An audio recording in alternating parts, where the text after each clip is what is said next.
Kobe para sobrang clingy at sweet kay Kaylin Alcantara. Narito na chika ang kilig na chika natin today. Welcome dito sa The Chika! Pero bago ang lahat, kung hindi ka pa nakapag-subscribe, mag-subscribe ka na para updated ka sa aking mga bagong chika. Viral muli ang rumored couple na sina Kaylin at Kobe. Kinakiligan kasi ng mga netizens ang viral nilang video na kung saan ay makikita ang basketballista na si Kobe na sobrang clingy kay Kaylin. Sa naturang video clip ay makikita si Kaylin na maalaga siya kay Kobe na pinumpunasan nito ang bibig ng basketballista.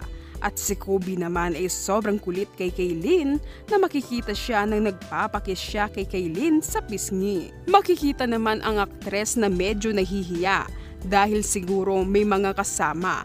Ang ginawa na lang ni Kaylin ay siya na lang nagpakis kay Kobe.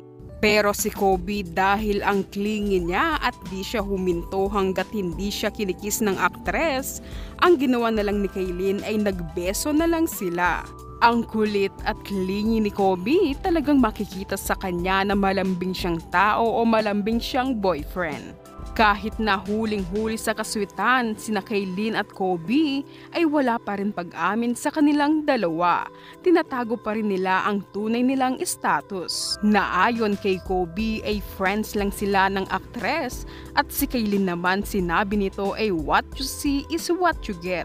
Ang sweet naman nila kung magkaibigan lang sila. Maasikaso si Kaylin kay Kobe na makikita nga si Kaylin na sinusubuan pa niya ng mga pagkain ang rumored boyfriend. At si Kobe naman ay clingy, laging nakadikit kay Kaylin at laging may pakis sa aktres. Sina Kobe at Kaylin ang bagong inaabangan ng mga netizens ngayon.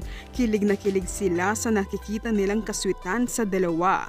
Nasigaw nila kay Kaylin, sana all raw may Kobe paras.